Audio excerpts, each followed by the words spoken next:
क्या आपने कभी सोचा, अगर कलयुग सच में खत्म हो जाए तो दुनिया कैसी होगी?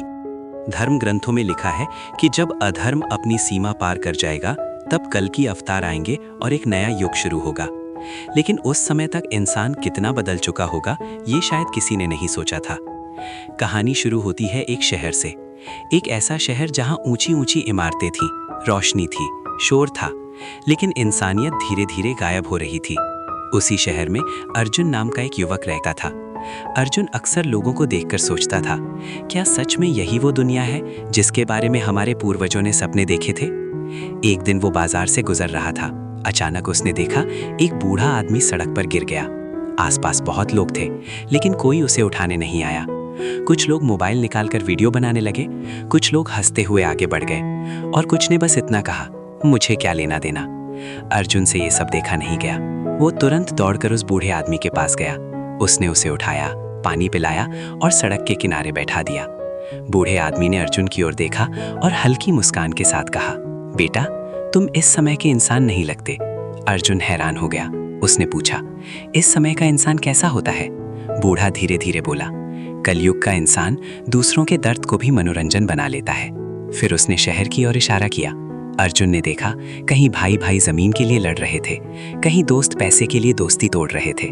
लोग मंदिरों में बड़ी बड़ी दान की तस्वीरें खिंचवा रहे थे, लेकिन किसी भूखे को रोटी देने से कतराते थे। बूढ़ा बोला, कलयुग की सबसे बड़ी पहचान ये है कि इंसान खुद से ज्यादा किसी और के बारे में नहीं सोचता।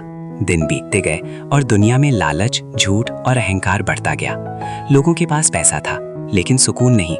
लोगों के पास नाम था, लेकिन रिश्ते नहीं। फिर एक रात आकाश में अजीब रोशनी दिखाई दी। लोग डर गए। उन्हें याद आया, धर्म ग्रंथों में लिखा है कि जब अधर्म बहुत बढ़ जाएगा, तब कल की अवतार प्रकट होंगे। उस रात के बाद दुनिया धीरे धीरे बदलने लगी। जो लोग झूठ और स्वार्थ में जीते थे, वे अकेले पड़ने लगे। उनके पास सब कुछ था, लेकिन उनके जीवन में शांति नहीं थी। और जो लोग सच्चे थे, जो दूसरों की मदद करते थे, धीरे धीरे लोग उन्हीं के पास आने लगे। सालों बाद दुनिया का रूप पूरी तरह बदल चुका था। अब लोग सुबह उठकर प्रकृति और ईश्वर का धन्यवाद करते थे। लोग जरूरत से ज्यादा चीजें जमा नहीं करते थे। अगर किसी घर में खाना कम होता, तो पूरा गांव मिलकर उसकी मदद करता। बच्चों को स्कूल में सिर्फ पढ़ाई ही नहीं, बल्कि सत्य, दया और धर्म भी सिखाया जाता था। अब लोग दूसरों की गलतियों पर हंसते नहीं थे, बल्कि उन्हें सही रास्ता दिखाते थे। एक दिन अर्जुन को वही बूढ़ा आदमी फिर मिला। इस बार उसके चेहरे पर गहरी शांति थी। अर्जुन ने मुस्कुराकर पूछा, क्या अब कलयुग खत्म हो गया? बूढ़ा धीरे से मुस्कुराया और बोला, कलयुग कभी समय नहीं था, कलयुग इंसानों की सोच थी। और जिस दिन इंसान की सोच बदल गई, उसी दिन नया युग शुरू हो गया। अर्जुन ने आसमान की ओर देखा और उसे समझ आ गया, युग बदलने के लिए दुनिया बदलने की जरूरत नहीं होती, सिर्फ इंसान बदलना पड़ता है।